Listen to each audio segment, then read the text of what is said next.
Have you seen this all over social media? All the real estate agent chat sites? Probably. Every agent seems to be reposting it.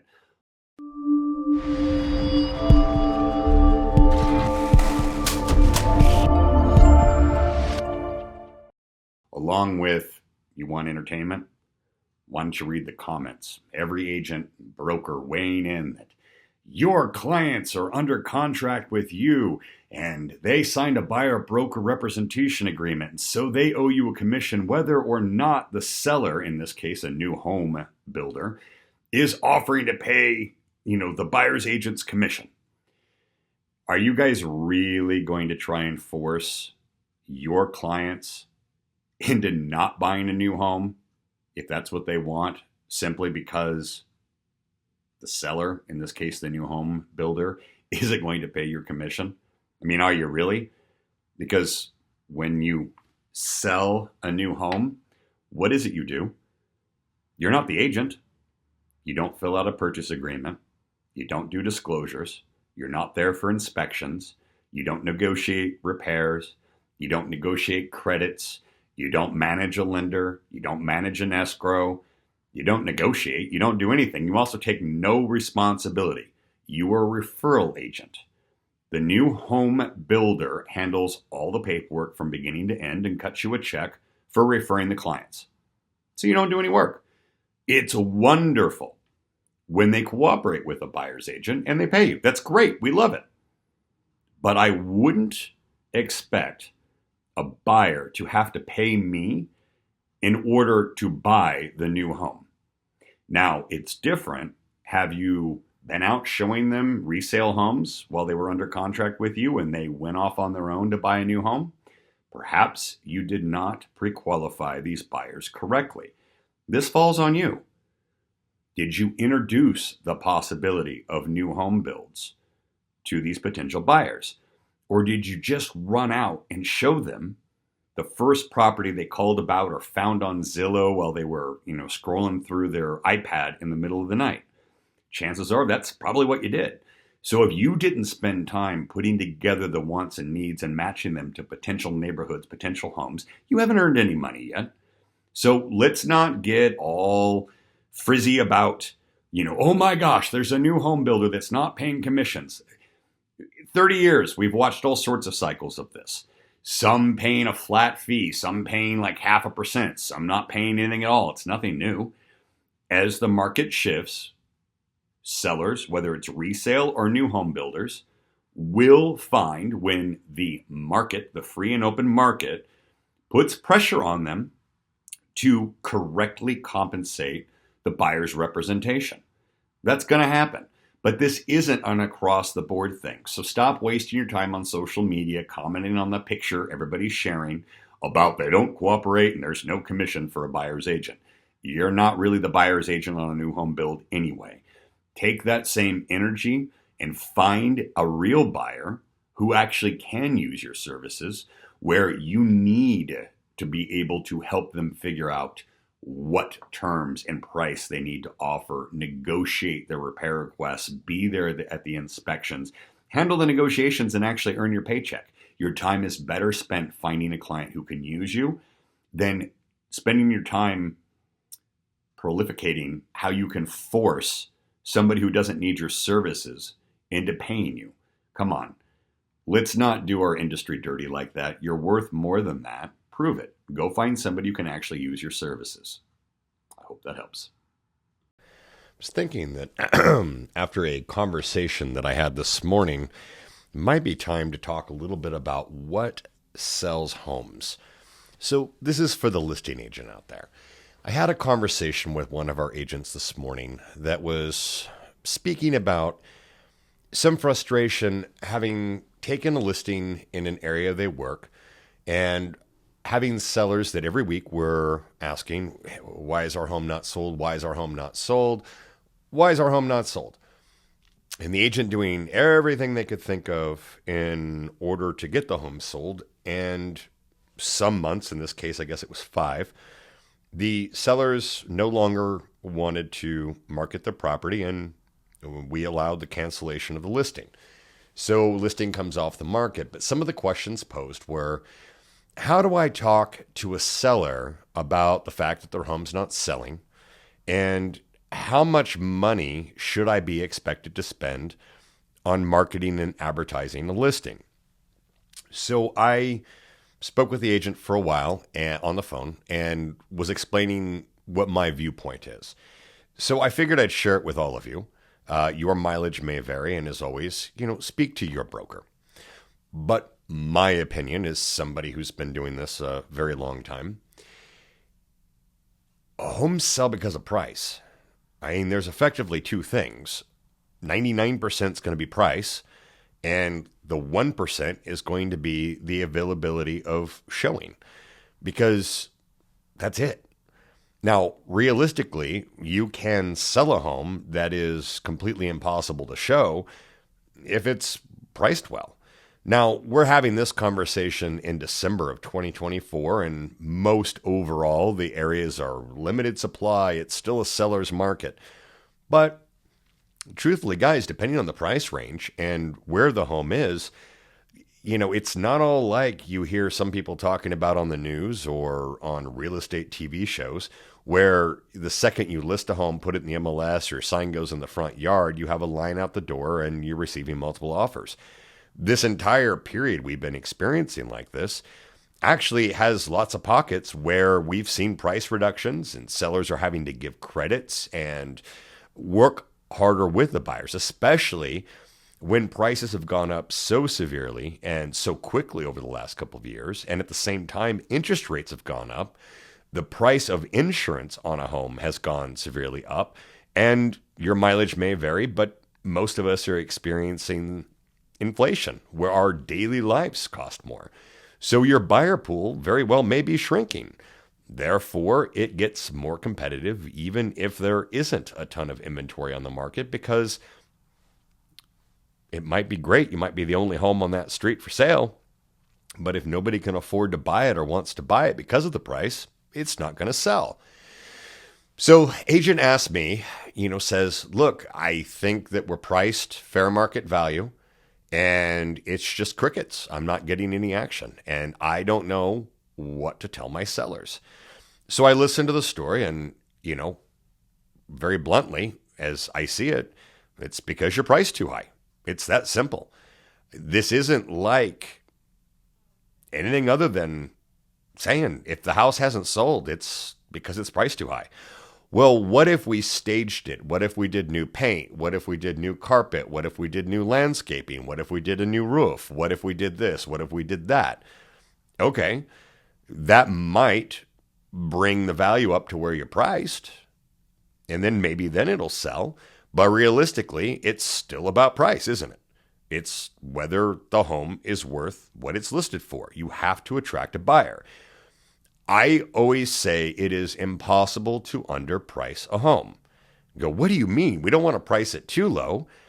Well, actually, there's no problem with pricing it quote unquote too low, because it won't sell too low. Real estate is one of the few things that we sell. It's the one little part of the commodity in our industry, because realistically, as real estate salespeople, realtors, real estate agents, whatever you call yourself, we are a service-based industry. We are being hired and paid to carry out a service, but that service is to facilitate the sale of a commodity. Now, if you price a home, let's make up numbers, and let's say a home is worth $1 million. That's what we think the appraisal will come in at. That's what the comps show. It's $1 million home. Okay. And we price it at $500,000. Do you think that you will receive only offers at $500,000? Not true. Not in this kind of market. Now, can that change? Sure. When we are densely competitive with listings, and I know a lot of you either weren't around or don't remember, but this happens. We go through cycles. There was a time not too many years ago where you couldn't drive down the street without seeing a sign on every other house. And we were really having to work hard not to chase the market on pricing. Hypothetically, if there's 16 homes in a neighborhood available for sale and there's only two buyers, yeah, you might be able to underprice a home. But in today's day and age, if you underprice a home, you're going to receive multiple offers and it's going to get bid up to at least what it can sell for. So then the question becomes, well, how much money should I spend on marketing my listing? And I started to think, what do you mean marketing your listing? And started to think about what all of you, even those of you that are newer in this industry, listen to. And it's about ways of marketing your listing. You know, doing this, doing that, running Facebook ads, social media ads, making video, doing photography, aerial photography, drone footage, open houses, flyering the neighborhood, all sorts of events, brokers opens. Well, all of this is great, but let's separate things. How are homes sold? Realistically, almost every buyer that identifies a property they want to purchase and successfully does so, almost every one of them finds the home themselves, because all of the listing inventory, unlike the old days when I started, and maybe a lot of you, the information is out there. That's what Zillow, Redfin, anything. All you got to do is type in an address or type in homes for sale and put in the city, and you can see effectively all the photos of the house, the comps, some version of the tax roll. You can do some searching and sometimes have to pay a little bit of money, but you can get a property profile. You can get a natural hazard disclosure report. A consumer can do this. So most of the time, us as buyer's agents are facilitating the negotiations, the offer, and nursing the transaction to go through. But it isn't like the old days where we held the information and you wouldn't know about homes for sale unless you hired an agent and the agent searched and decided which homes you should look at and went and showed you those homes. The consumers identify their own property. So how is it marketed? Well, first off, I do believe you should have professional photography done because you want to showcase the home in its best light. Pictures sell. It's not just the description. You want to utilize your MLS and the IDX listing services so that it populates into websites and even the consumer-centric real estate websites like Zillow. That's kind of where the property's marketed. And there's still the idea of putting a for sale sign with your information on it or your broker's information in the front yard. And that's it. That's how you market a property. I mean, realistically, that's what it comes down to. Home available for sale, priced right, and the listing agent is available to answer phone calls and questions and be able to set up showings. That's marketing in a home. So I asked the question, okay, so what are we talking about? Because when I started, we used to pay money to have it put in like a homes magazine, or we'd pay money and run classified ads on the property during the weekend. But the thing was, that wasn't really to sell the home. I mean, if we're being honest, that was to try and find more business as an agent. Maybe we'll pick up another listing. Maybe we'll pick up a buyer. Even if the buyer calls on our listing, the chances of that buyer identifying my listing as the perfect property and ending the conversation there is near zero.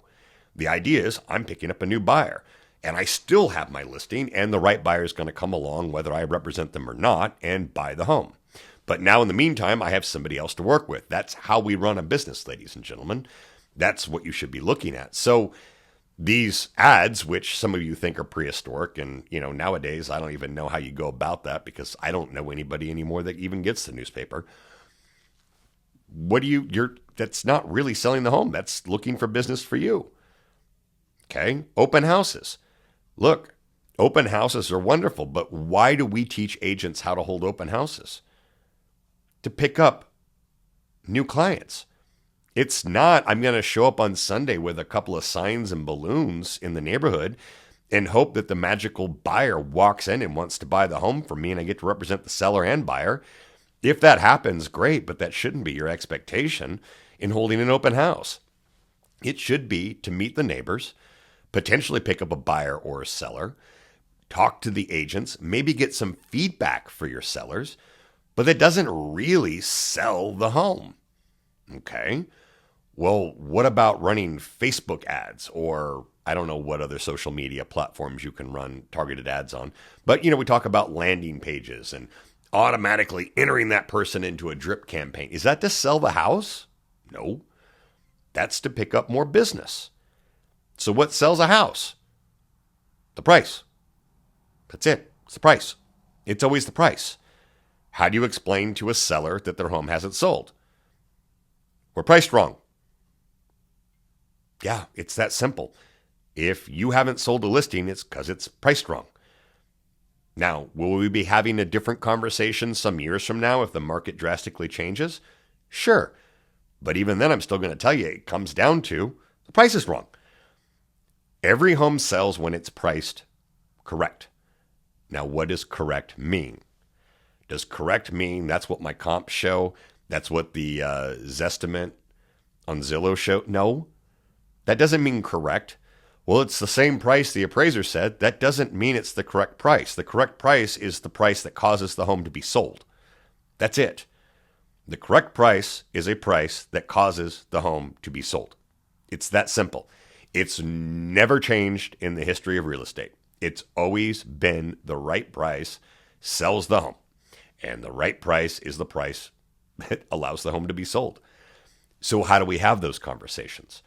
Realistically, we have to set expectations as the listing agent correctly with our sellers. We have to be in alignment. We need to understand what the seller's expectations are and explain to them with third-party data, meaning what the market data is showing they can reasonably expect and how we're going to carry out getting that done. They need to agree with your plan. You need to agree with their demands and their expectations. If you guys are in agreement, you're going to be able to sell the home. What happens is, because maybe you're desperate for business, maybe you're just not experienced enough, maybe you don't have enough of a spine to be able and have the conversation and say, I understand you want to list it at that much, but I think that's a mistake because I don't think it's a price that will allow your home to sell. Let me show you what the rest of the market's doing. Let me show you where I'm coming up with my idea. And I like to ask the question when a seller gives me a price, a suggested price that they want to sell at,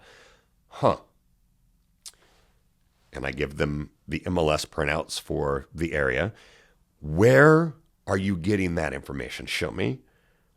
Now, mind you, so where are you getting that information? Why don't you show me, dumbass? No, I'm interested. Show me. Am I missing something?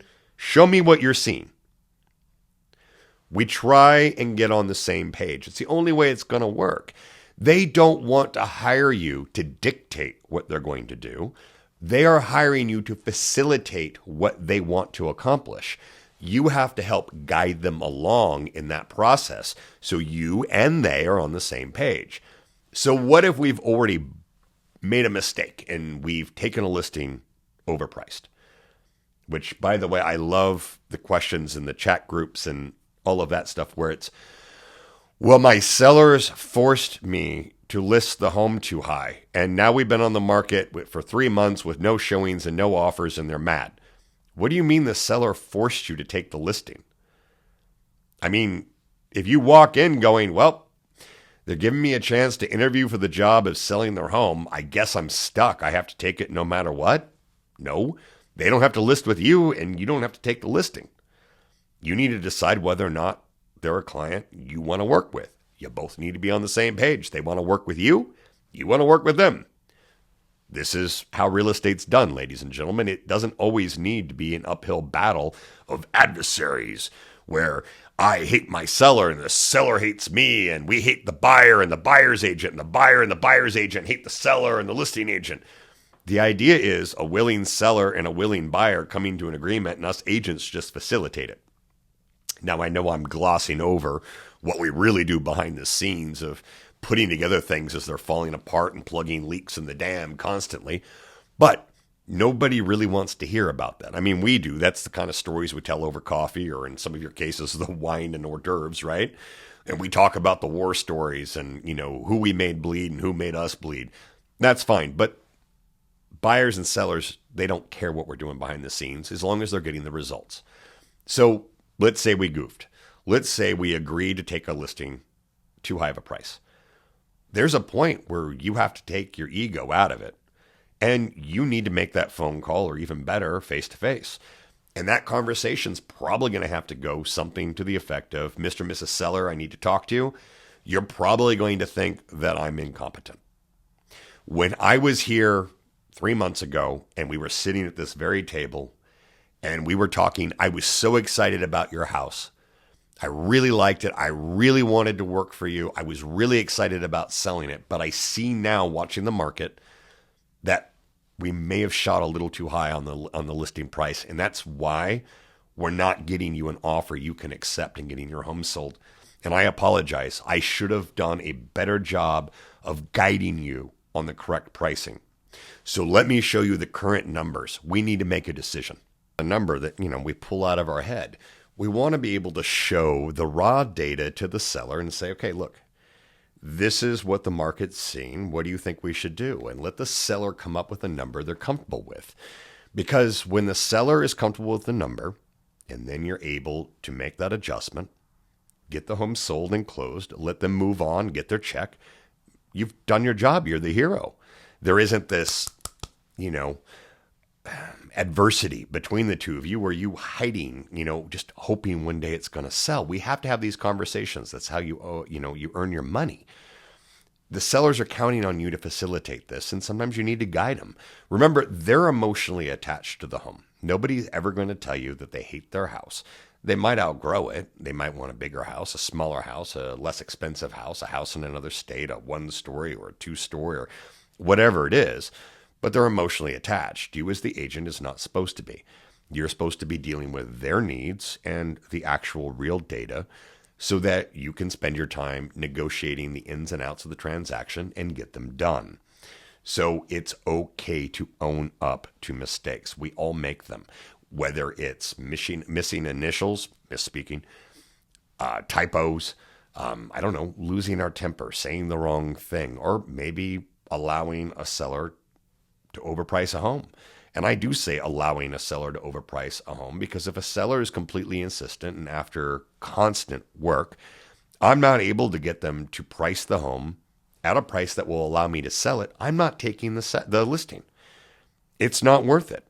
I don't take a listing with the idea that I'm going to go home and hope and pray and cross my fingers and that it'll sell. My job is to take listings that will sell so I can accomplish a seller's wishes and feed my family. That's how I make a living. It is my job to take on a buyer who is willing and able to buy a home and close it. Not just somebody who wants me to open front doors and go, here's the kitchen. That doesn't do it, does it? So I want you to think of these things, that we really need to concentrate on pricing the home right. That's really 100% of it. And look, the other little tiny percent, you got to be able to get the home shown. That's really a pain in the rear end. I mean, I think any of us that have been around have had that one house or that one listing agent or something where you can never get them on the phone. They'll never return an email, a text, or a phone call, or a voicemail. The house is super hard to show. And sometimes it's just worth skipping it altogether. You just go, you know what, Barbara, Bob, my buyers, it just ain't worth it. Been trying for a week, multiple times a day to get us an appointment. I guess they don't really want to sell. Everybody's going to be happy to move on. But realistically, if the house was priced so inexpensively and such a good deal, somebody would likely write an offer on it without actually viewing it, maybe subject to interior inspection. There was a time period where that was actually the norm, ladies and gentlemen. We wrote offers without ever stepping inside the house. I did not like that time. That was just bad. You guys think there's a lot of cancellations of escrows you put in now? Whoo, you should have seen it then if you weren't around. But anyway, what happens when you've got, because by the way, it always happens when you've taken a listing and you've priced it too high and it hasn't sold. That's when the sellers start asking you to spend money on marketing the home. And you should have a frank conversation with them about what marketing a home really entails, like I already gave you. You know, Bob, Mary, I can send out mailers to all your neighbors. Absolutely, I'm happy to. But they already own a home. I doubt very much that they're looking to buy yours. I'm looking for people who are actively looking on the market, that are looking with agents. You know how we find them? Where we already are. Your property is listed on every real estate site there is that somebody can access across the globe. And almost every one of you, whether you work for me, you work for us, you work for somebody else, I guarantee you your listing can be found by somebody on the other side of the planet. That's what is great about the internet. Even though we complain a lot that all of our listing data is no longer ours, it goes nationwide and it goes globally. But there's an advantage to it. We don't have to pay for anything for that. You already do, actually, with your dues and your membership to all the MLSs and your local associations and all of that stuff. But that's what it already is. Open houses are a nice touch. That allows you to get feedback. But that's it. Anything else that you as a listing agent do isn't really going to get a buyer to decide to buy that house. I mean, this is the conversation the agent and I were having this morning. I'm like, what are you going to do? You're going to get Brad Pitt to come and take a shirt off and pose next to your for sale sign? That's not going to make somebody buy the house. It'll make them stop, maybe look and ask for an autograph, but it's not going to make them submit an offer you can accept. You can only market a home with the price, decent photos, and it being available for people to look at both online and in person. That's it. It's all the kind of marketing you can do. Realistically, that's it. That's what the world is right now. Could it change? I don't know. Maybe. Things always do. We never thought we'd see the day where the newspaper didn't work. Well, newspaper doesn't work now. It's all online. And now it's all automatic. So brokers open, yeah, that's cool. Those are really better for the broker than they are to actually sell your house. And usually right now, at least in this market, the reason why is because it allows agents to have seen inventory when they go on a listing presentation, when they work with a buyer. They've got some area knowledge because they've been in some homes. Because a lot of these agents, they haven't been on a listing appointment or even shown a property in months and months and months. And I guarantee you there's some that you're talking to, they haven't shown or looked at a home in a year. So maybe that's their, only time. So now they're super knowledgeable because they came to your broker open. So open houses, totally. But that's really for you and to get feedback for the sellers. That's really it. Marketing is about pricing the home right. Anyway, I hope that helps.